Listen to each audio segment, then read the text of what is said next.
Muy bien. Si me pueden acompañar nuevamente a la epístola del apóstol Pablo a los Filipenses,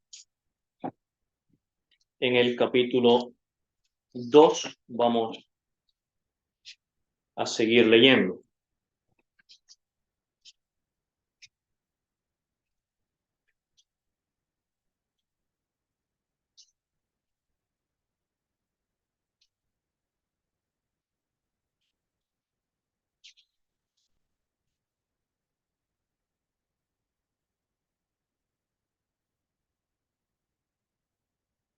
Bien, hemos propuesto este deseo, esta intención de hablar de aquellas características de una iglesia gozosa, y no sé si hemos avanzado muy lento, pero confiamos en que es necesario. Son 12 características las que hemos querido resaltar acerca del gozo en la iglesia. Algunas ya para mencionarlas hemos visto. En primer lugar, oraciones con gozo, el gozo por el Evangelio, el gozo por la enseñanza doctrinal y el gozo por la unidad de la iglesia. Pudiéramos avanzar un poquito en el capítulo 2, versículo 14. Filipenses 2:14.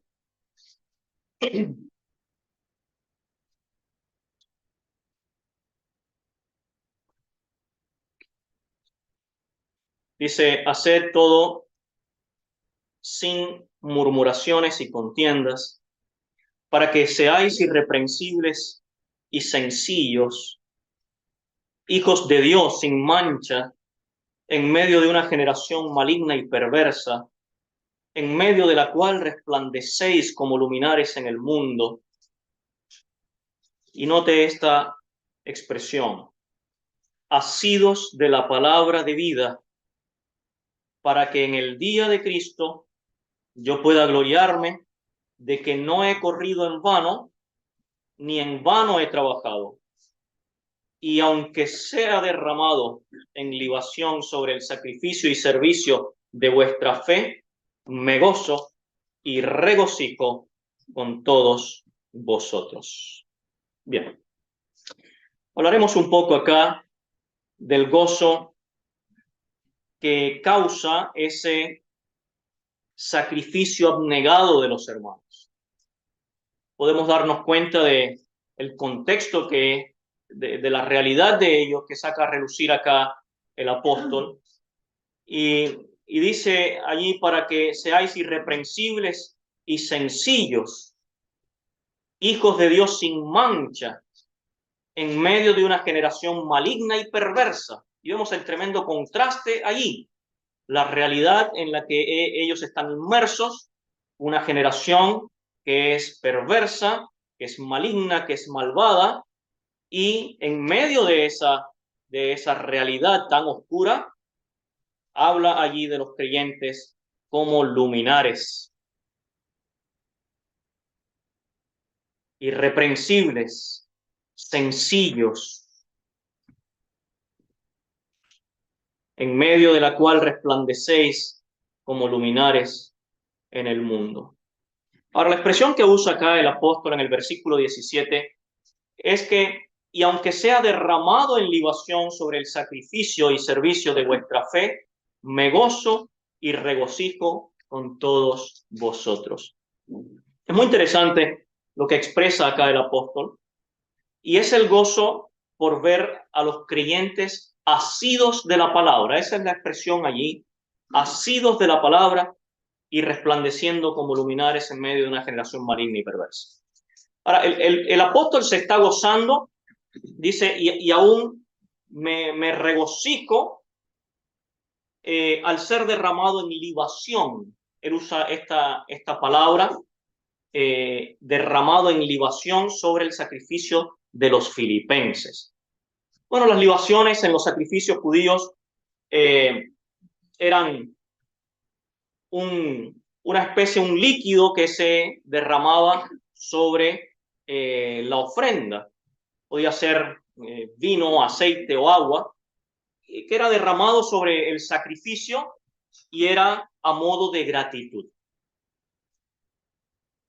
Y la libación parece ser un símbolo de gozo de la adoración verdadera.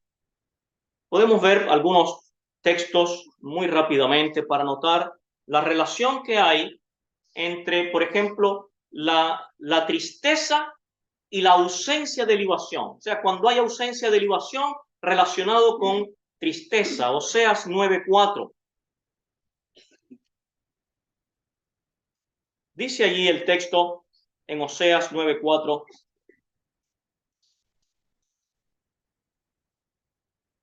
No harán libaciones a Jehová, ni sus sacrificios les serán gratos. Como pan de enlutados les serán a ellos. Todos los que coman de él serán inmundos. Entonces hay una asociación acá en la falta de libación con ese pesar. Luego, si leemos en Joel 1:9, dice allí también: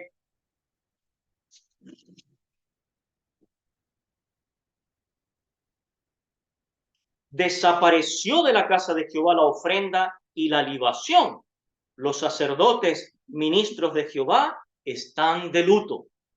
¿Ves? Falta de sacrificio y de libación. Pero también podemos ver el paralelismo de la libación con bendición, ahí en el mismo Joel 2:14. Veamos cómo se asocia a la bendición. Dice: ¿quién sabe si volverá y se arrepentirá y dejará bendición tras de él? Esto es ofrenda y libación para Jehová vuestro Dios. Muy bien, entonces lo que está haciendo el apóstol acá es dejándonos una figura ilustrativa de un sacrificio ceremonial. Y como lo describe él, los filipenses son los ofrendantes. La fe de ellos es el sacrificio que ellos traen.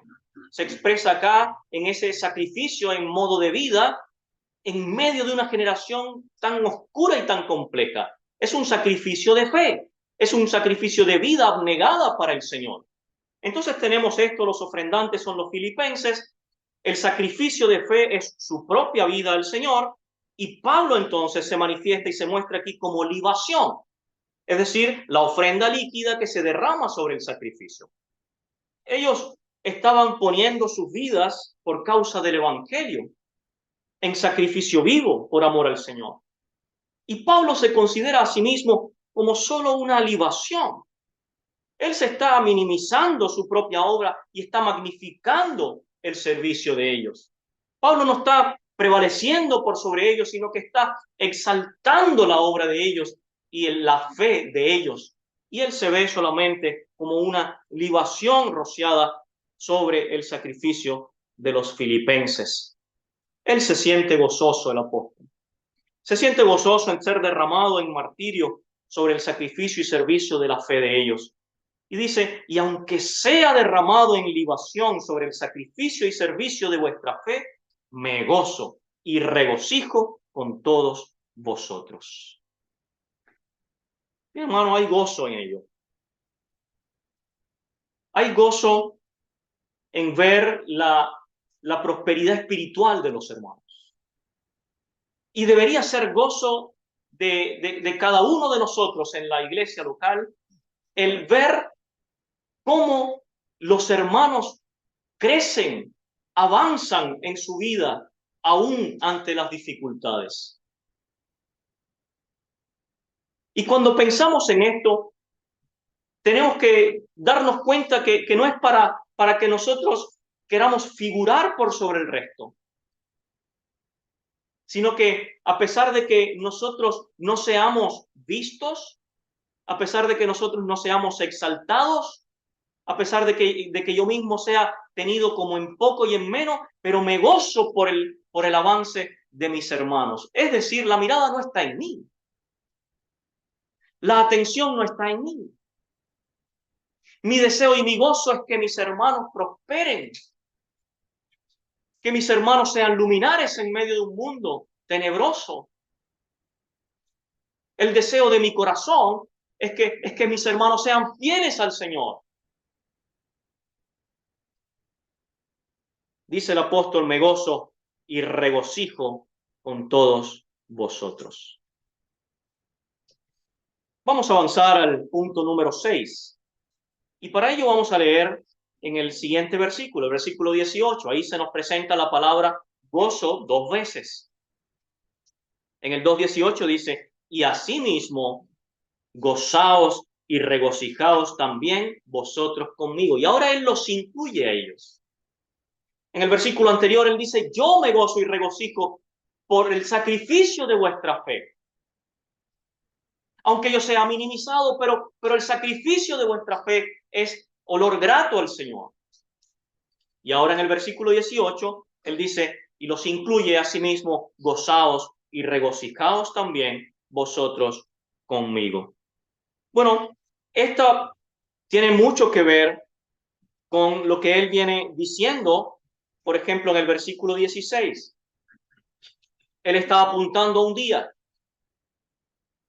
Él estaba apuntando a la expectativa futura, a lo que les espera.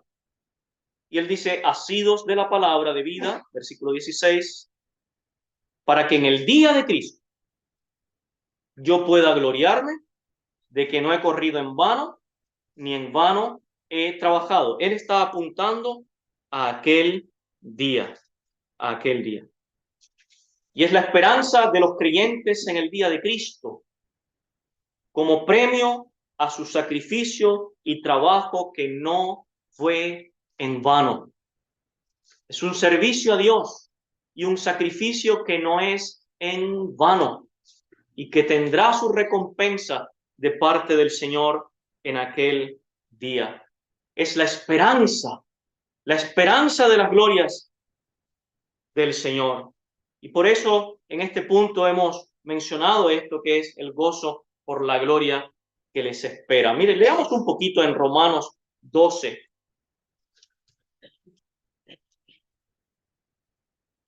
Romanos 12:11. Dice allí, en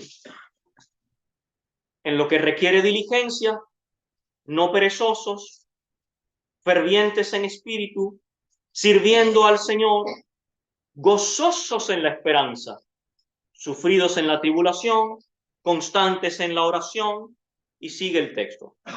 Pero aquí hay un gozo en la esperanza. Y él dice acá a los filipenses, asimismo, gozaos y regocijaos también vosotros conmigo. Los filipenses debían gozarse y regocijarse con Pablo. No debían considerar las prisiones de Pablo o su posible martirio como una tragedia, sino que debían animarse por la gloria que les espera. La expectativa de las glorias venideras con Cristo deben ser ese ánimo, ese combustible que nos mueve para ir hacia adelante y hacia arriba. Nunca hacia atrás. Hemos sido amonestados también por aquella palabra en Hebreos acerca de algunos que probablemente estaban menguando en su fervor al Señor, en su celo por el Señor. Pero lo que tenemos acá es un avance con miras hacia la esperanza que nos espera.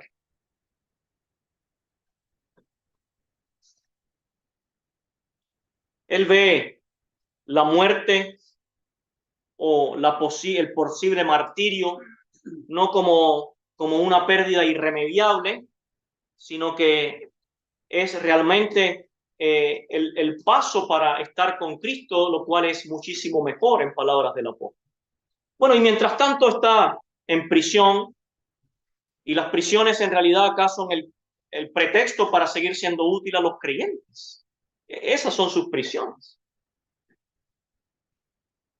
O sea, estar prisionero no significaba un entorpecimiento a su labor para Dios, sino que era más bien un pretexto o un tiempo prestado, si podemos pensar así, para que él pudiera seguir animando a los hermanos por medio de cartas, por medio del trabajo arduo con sus colaboradores. No fue detenido él, sino que el Señor seguía haciendo su labor por medio del apóstol.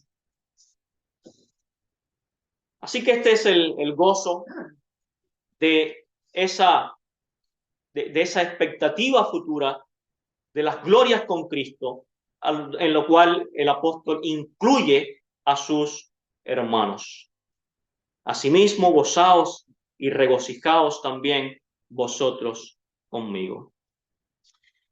Muy bien, vamos a avanzar al capítulo 2, versículo 25. Y aquí vamos a ver un cambio en el relato de la carta, porque se va a centrar en una persona, en un hermano en particular. Dice el capítulo 2, versículo 25. Mas tuve por necesario enviaros a Epafrodito, mi hermano y colaborador y compañero de milicia, vuestro mensajero y ministrador de mis necesidades, porque él tenía gran deseo de veros a todos vosotros, y gravemente se angustió porque habíais oído que había enfermado.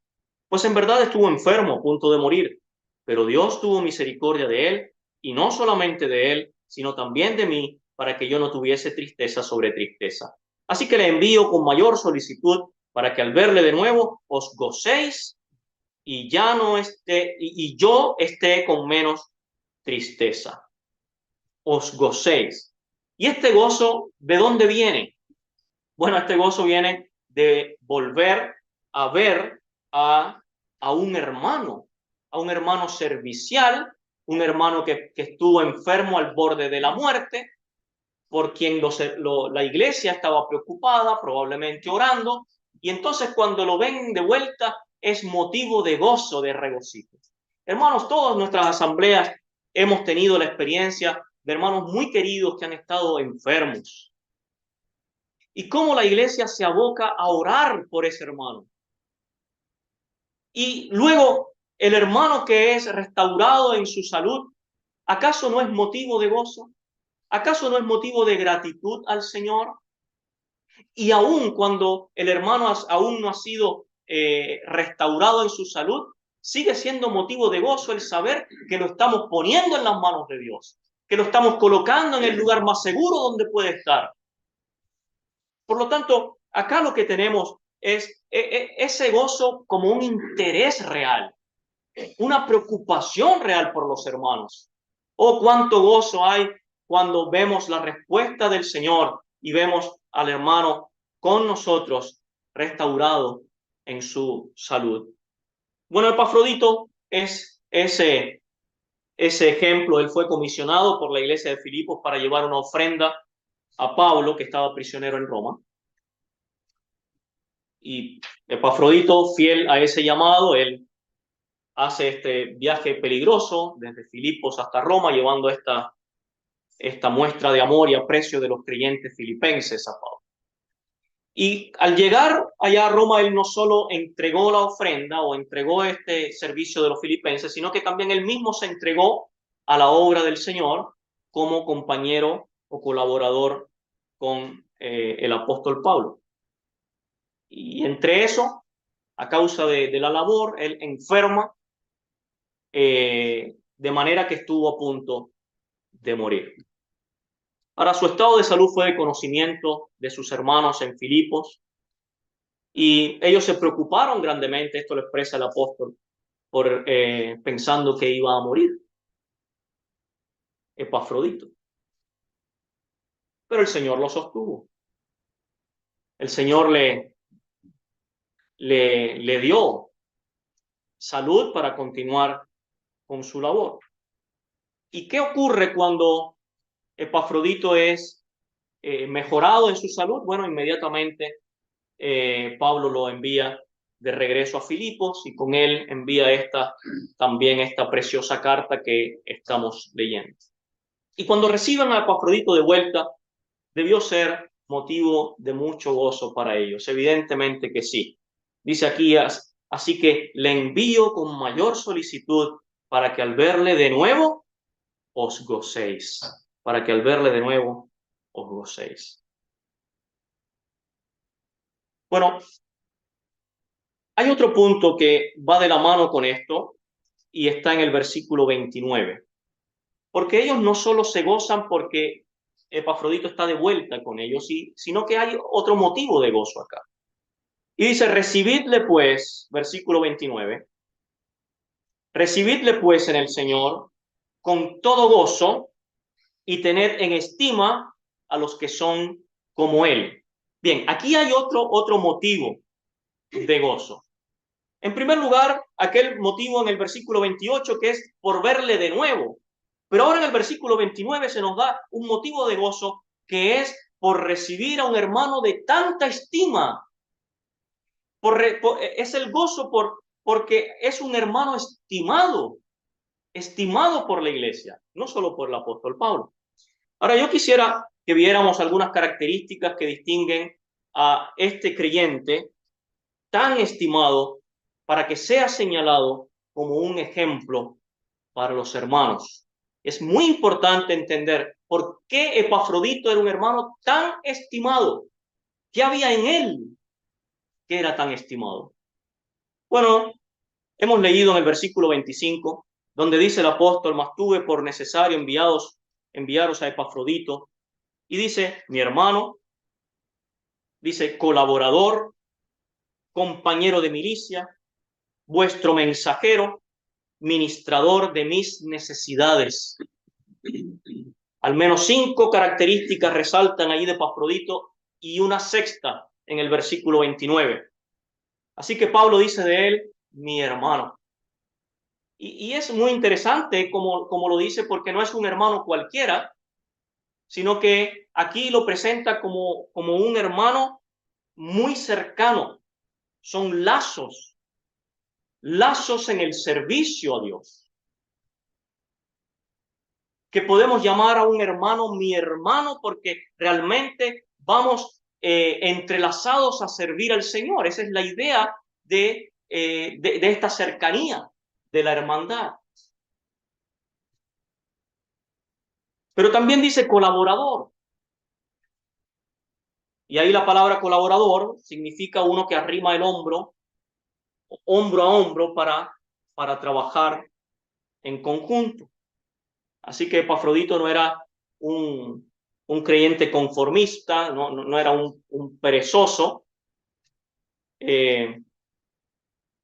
tampoco era un creyente crítico de sus hermanos. Su labor era colaborar, era un colaborador.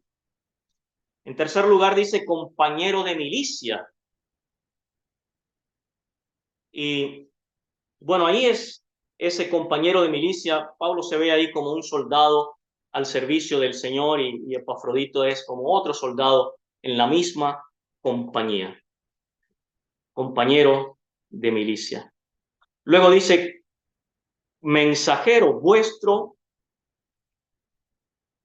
mensajero.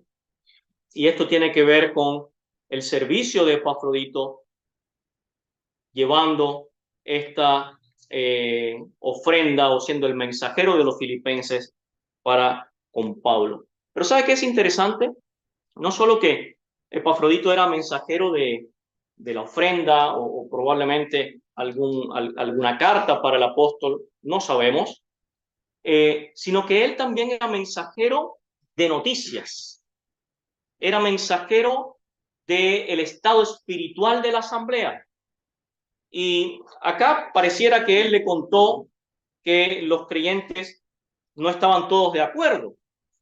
Había una diferencia entre dos hermanas allí que se mencionan en el capítulo 4, Evodia y Síntique, y entonces había una disputa allí entre estas dos mujeres y probablemente otros estaban tomando también partido en estas diferencias. Ahora, quiero ponerles en el contexto cuando Epafrodito entrega esta carta para ser leída en la iglesia de Filipos. Y piense un poquito cómo reaccionarían al escuchar que Pablo estaba al tanto de esos problemas. Pablo estaba al tanto de esas diferencias. ¿Quién le contó? ¿Quién le fue con esta noticia? Bueno, muy probablemente Epafrodito era también mensajero del estado espiritual de sus hermanos, de la realidad de sus hermanos. Bueno, Epafrodito no era un murmurador, en primer lugar. No era un murmurador. Era un hermano sincero. Y él deseaba el bien de sus hermanos. Por eso el apóstol Pablo menciona acá, recibidle con gozo, porque él estaba preocupado de ustedes. El gran deseo que tenía Epafrodito de ver a sus hermanos se hace notar aquí. Cuánto se angustió cuando ellos supieron de su enfermedad. Así que Pablo les pide que le reciban en el Señor y que lo tengan en estima a él y a los que son como él. Así que lo que tenemos acá es un interés real por el estado espiritual de sus hermanos. Y probablemente está pidiendo consejo al apóstol Pablo, y esta es la oportunidad que tiene el apóstol Pablo para decirle a Evodia y a Síntique cómo resolver el problema, cómo resolver las diferencias. Y no solo a ella, sino a la iglesia también. Así que no debemos ocupar esto como motivo para las murmuraciones. En el 2.14 ya leímos, hacer todo sin murmuraciones y contiendas,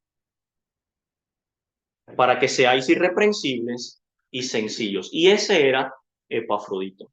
Uno que no hacía aquello por murmuración o por contienda, sino que era un hermano irreprensible y sencillo que deseaba el bien de sus hermanos.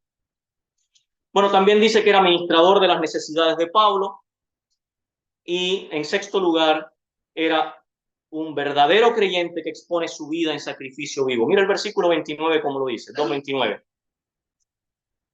Recibidle pues en el Señor con todo gozo y tened en estima a los que son como él. ¿Por qué? La explicación está en el versículo 30. Porque por la obra de Cristo estuvo próximo a la muerte, exponiendo su vida para suplir lo que faltaba en vuestro servicio por mí. Él expuso su vida, estuvo próximo a la muerte por la obra de Cristo. Así que es un hermano que expone su vida en sacrificio vivo por amor al Señor. Una última cosa que quiero decir acerca de este ejemplo de Epafrodito es que si uno ve esta porción que está dedicada a recomendar a Epafrodito, esa es la intención en esta porción, y nosotros hemos tomado como la costumbre, aquí no estoy juzgando si está bien o mal, es solo una costumbre y que es muy práctica, de hecho, de tener una carta tipo para recomendar a un hermano y cambiar el nombre solamente. Ahora, lo que quiero hacer notar es esto. Hermanos, cuán hermoso es expresar nuestra gratitud y amor por los hermanos recomendados. Es cómo él se toma el tiempo, se toma la dedicación para recomendar al hermano, para que los demás sepan cuáles son las virtudes de este hermano y su servicio para el Señor. Así que es algo hermoso que podemos también imitar. Bueno, en noveno lugar, vamos a leer el capítulo 3, versículo 1.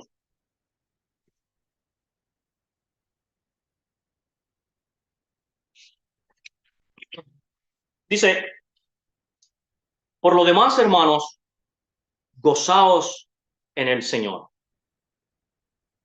Y sigue diciendo, a mí no me es molesto el escribiros las mismas cosas, y para vosotros es seguro. Guardaos de los perros, guardaos de los malos obreros, guardaos de los mutiladores del cuerpo. Sigo al versículo 18. Porque por ahí andan muchos, de los cuales os dije muchas veces, y aún ahora lo digo llorando, que son enemigos de la cruz de Cristo, el fin de los cuales será perdición, cuyo Dios es el vientre, y cuya gloria es su vergüenza, que solo piensan en lo terrenal. Bien, veamos el contexto acá. Él dice, gozaos en el Señor. A mí no me molesto escribiros las mismas cosas y para vosotros es seguro. ¿Seguro de qué? Bueno, de todos estos que menciona ahí, los malos obreros, perros, mutiladores del cuerpo. Hay un texto que allá en la tercera epístola del apóstol Juan, en el versículo 4, que dice, no tengo yo mayor gozo que este, el oír que mis hijos andan en la verdad. No tengo yo mayor gozo que el oír que mis hijos andan en la verdad. Un poco esa es la preocupación del apóstol acá en estas líneas. Él dice, gozaos en el Señor, y empieza a desglosar todos los peligros a los que están expuestos ellos, y por eso para él no es pesado escribirles las mismas cosas, porque para ellos es seguro, para ellos es seguro. Ahora lo que tenemos aquí es el gozo en el Señor por recibir la enseñanza segura. La enseñanza segura es lo que tenemos acá. El apóstol advierte sobre algunos que quieren robarles ese gozo. Algunos que quieren robarles ese gozo en el Señor. Y son mencionados acá. Son personas que los creyentes deben evitar. Pablo los describe como perros, malos obreros, mutiladores del cuerpo. Y menciona ya en el versículo 18 que hemos leído que son enemigos de la cruz de Cristo. Enemigos de la cruz de Cristo. Pero dice ahí, y yo he resaltado esto en el versículo 18, dice, porque por ahí andan muchos. Andan muchos. Él no está hablando de gente desconocida acá, sino de personas que son llamados cristianos y que probablemente tienen predominio o algún tipo de autoridad. Y el apóstol no es primera vez que les advierte acerca de esto. En el versículo 2, donde hemos leído, Pablo usa 3 veces una palabra de advertencia.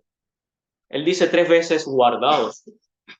Guardaos de los perros, guardaos de los malos obreros, guardaos de los mutiladores del cuerpo. Y ahí esa palabra implica que estar viendo, estar atentos, que presten atención, que tengan cuidado. Y es un verbo presente, activo, imperativo. Guardaos, presten atención, no se queden dormidos, estén atentos porque están ante peligro de malos obreros, ante peligro de perros, malos obreros, mutiladores del cuerpo y toda esa descripción que hace ahí. Entonces, hay un peligro latente. La solución para ese peligro es insistir una y otra vez en la enseñanza y en la advertencia. Él dice, para mí no es gravoso y para ustedes es necesario insistir sobre las mismas cosas. Guardaos, guardaos, guardaos. ¿Y cuál es el motivo de gozo acá? Dice, hermanos, gozaos en el Señor. Gozaos en el Señor por la enseñanza segura, por la palabra segura. Tenemos esta palabra más segura que puede haber. Y esa era la enseñanza que estaban recibiendo ellos. Ahora, debo avanzar muy rapidito, pero quiero hablarles un poco del capítulo 4, versículo 1, en el punto número 10. Dice, así que, hermanos míos, amados y deseados, gozo y corona mía, estad así firmes en el Señor, amados. Y habla entonces de la situación de Evodia y Síntique. Pero miremos el tono acá. Así que, hermanos míos, amados y deseados, gozo y corona mía, estad así firmes en el Señor, amados. Y él habla de este gozo y corona Y aquí vamos a ver este gozo que producen los creyentes que son frutos o fruto del trabajo del Evangelio. Es indudable que se refiere a que ellos son su gozo en el tiempo presente y que serán su corona en el tribunal de Cristo. Él está hablando del gozo que produce aquellas personas que son frutos del trabajo del Evangelio. Y el amor evidente del apóstol se manifiesta acá, el amor por esas personas. ¿Y saben qué? Probablemente el amor por esas personas es una de las razones de su eficacia en la obra del Señor. El amor, el cuidado del apóstol Pablo, sus palabras tan personales, tan profundas. Y probablemente esa forma de llegar él a estas personas era eficacia en la obra del Señor. Hermanos, los tratos ásperos, esos tratos muchas veces intransigentes hacia las personas que recién están conociendo el Evangelio, son un obstáculo para la obra del Señor. Vea cómo lo dice él. Así que, hermanos míos, amados y deseados, esos hermanos eran el gozo y la corona de Pablo. Dice, gozo y corona mía, estad así firmes en el Señor, y repite, amados. Oh, hermanos, uno siente tanta responsabilidad acá por cómo es el trato para con la grey del Señor, las ovejas de su prado. El amor y la preocupación y el desvelo que debe haber por cada uno de aquellos que han sido comprados al precio de la sangre de Cristo. ¿Cuánta responsabilidad hay en nosotros de manifestar el amor de Cristo para con esas personas? Personas que, como resultado del trabajo del Evangelio, van creyendo al Señor. ¿Cómo cuidamos de ellos? ¿Cómo les tratamos a ellos? ¿Cómo les llevamos de la mano al Señor?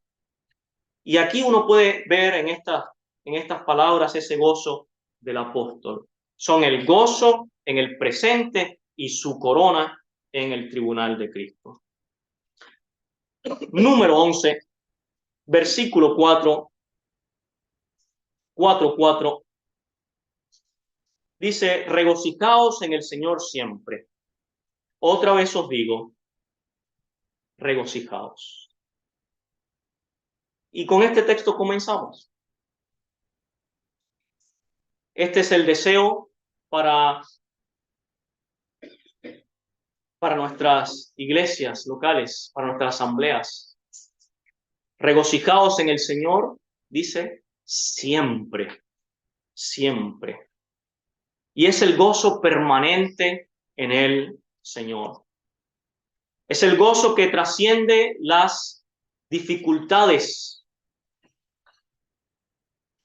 que va más allá de los problemas difíciles de sobrellevar. Dice, regocijaos en el Señor siempre, es decir, en toda circunstancia, en todo momento. Y este gozo persiste aún en las dificultades porque ellos están en el Señor. Mire lo que dice, regocijaos en el Señor. Por eso pueden tener gozo en medio de cualquier circunstancia porque están en el Señor. Y sus nombres están inscritos en el libro de la vida.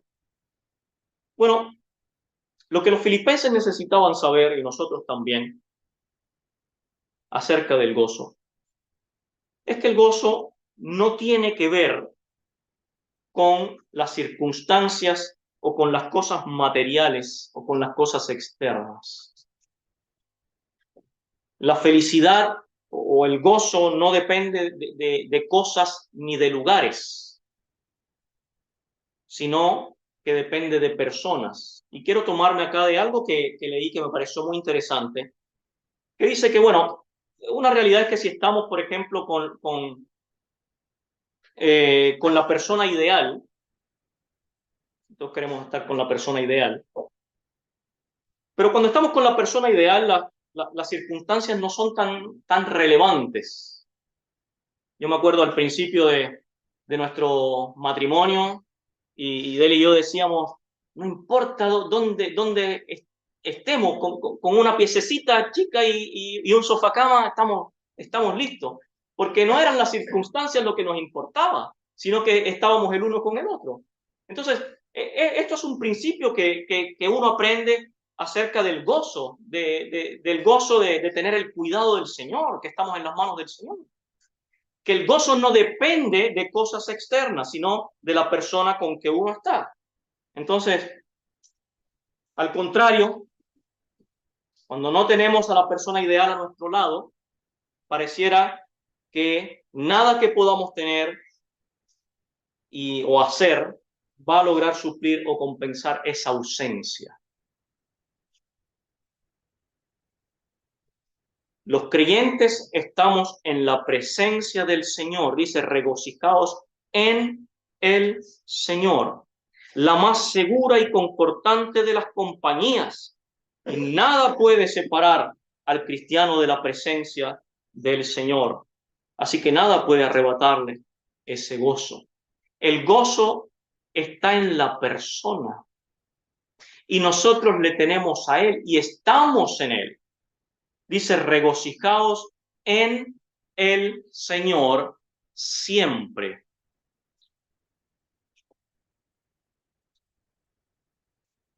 ¿Es así en nuestras vidas?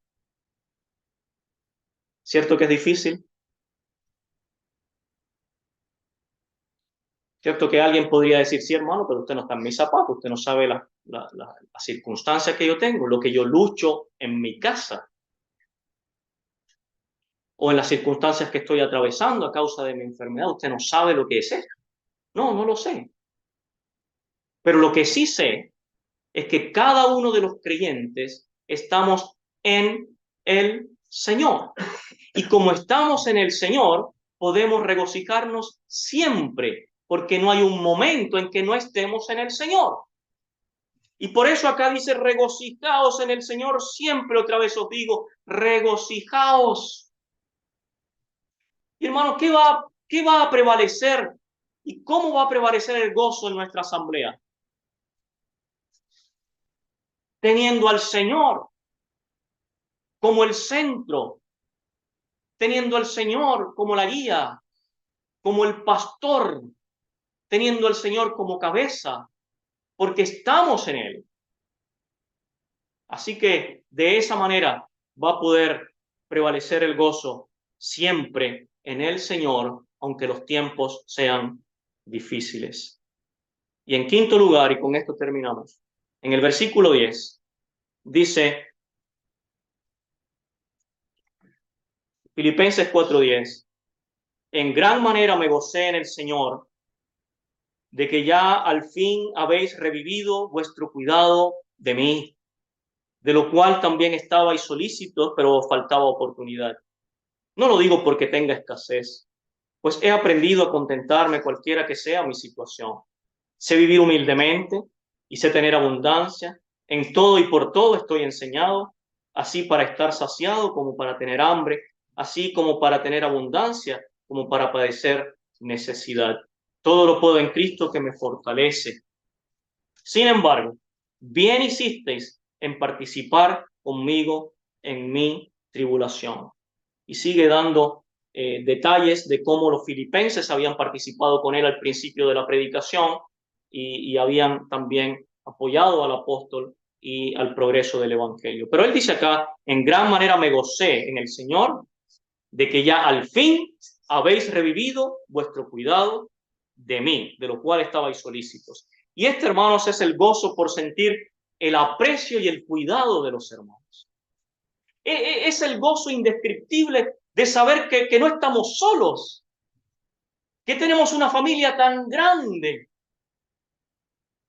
que tenemos una familia que nos puede sustentar espiritualmente, emocionalmente y en muchos casos también materialmente.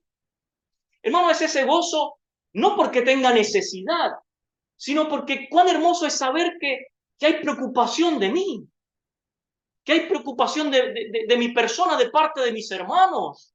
Y esto un poco es lo que expresa el apóstol acá, ese gozo debido a que los hermanos tenían el ejercicio y el deseo de ocuparse de sus necesidades. Y este es el gozo de el servicio de otros que nos beneficia. Ahora él dice, no porque tenga necesidad, pero sí es ese sentir de saber que otros se interesan y se preocupan por mí. Y es realmente refrescante cuando algún hermano tiene un acto de preocupación por otros, cuando hay una palabra, una oración, un ánimo, una llamada, una visita, una ofrenda de amor, una ayuda práctica, cuán bien nos hace, ¿verdad? Ahora, quiero dejar algo en claro acá en este punto, porque si nos hace tanto bien, entonces nosotros debemos ser ministradores cada uno de los otros. Porque el punto acá es que siempre pensamos que me tienen que tener cuidado de mí, pero ¿y yo con el resto qué? Entonces, hay muchas decepciones muchas veces. Y se escucha mucho esto. Es que los hermanos nunca me llaman, estuve enfermo y nadie se preocupó por mí. Y puede ser verdad. Pero hermanos, eso no es motivo para que usted no pueda hacer eso por los demás. Y el llamado acá es personal. Porque si bien el apóstol Pablo estaba recibiendo el beneficio de los hermanos hacia él y él se gozaba en eso, pero ¿cuánto beneficio había traído Pablo para con ellos? ¿Cómo comenzaba la carta? Oración con gozo, ¿verdad?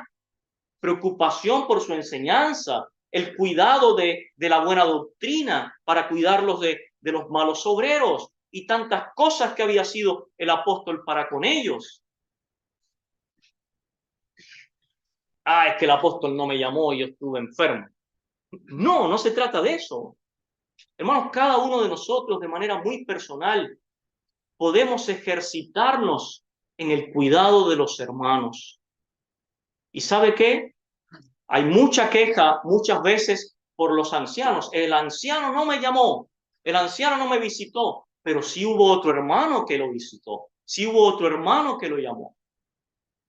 Y entonces a veces le echamos la culpa a la iglesia por una o dos personas, pero hay otras personas que sí están preocupadas. Entonces es una labor de todos. Y aquí esto en realidad es un tema muy práctico. Sé que de alguna manera nos duele a todos porque como tenemos vidas tan ajetreadas, muchas veces se pasa por alto este punto que es tan importante en el gozo de la iglesia.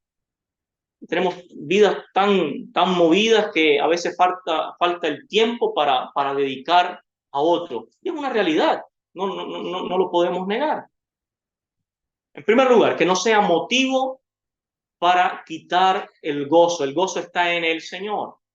Pero en segundo lugar, que sea un motivo para moverme a mí a preocuparme por el otro, a ocuparme en mi hermano, a ocuparme en la persona necesitada, en aquel que está necesitado de una palabra, de una oración, de una ayuda, que sea ese nuestro ejercicio personal, hermanos, preocuparnos nosotros, cada uno, por el otro, y no quejarnos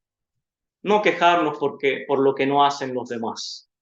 Eso, hermanos, debe ser un llamado de una responsabilidad eh, muy práctica. Dice acá el apóstol, en gran manera me gocé en el Señor de que al fin habéis revivido vuestro cuidado de mí. ¿Cuánto gozo hay cuando recibimos ese cuidado de los hermanos? 12 características que hemos visto acá de una iglesia gozosa. Oraciones con gozo, gozo por el Evangelio, gozo por la enseñanza doctrinal, gozo por la unidad de la iglesia, gozo por la labor sacrificada de los hermanos, gozo de la esperanza, la gloria que nos espera, gozo por la recuperación de los hermanos, como motivo de gratitud al Señor. Gozo al recibir a un hermano estimado, gozo por la enseñanza segura, gozo por los salvados, gozo permanente en el Señor y el gozo por el cuidado de los hermanos. Son ideas muy prácticas, pero el fin, la finalidad es que nuestras iglesias locales, nuestras asambleas, nuestras congregaciones podamos vivir esto, evidenciar esto. Son puntos muy prácticos y usted lo ha visto. No hay mucha doctrina profunda acá, sino que son temas prácticos, necesarios, útiles para que podamos ser una iglesia gozosa en el Señor. Gozaos en el Señor siempre. Otra vez os digo, regocijaos. Que el Señor les bendiga.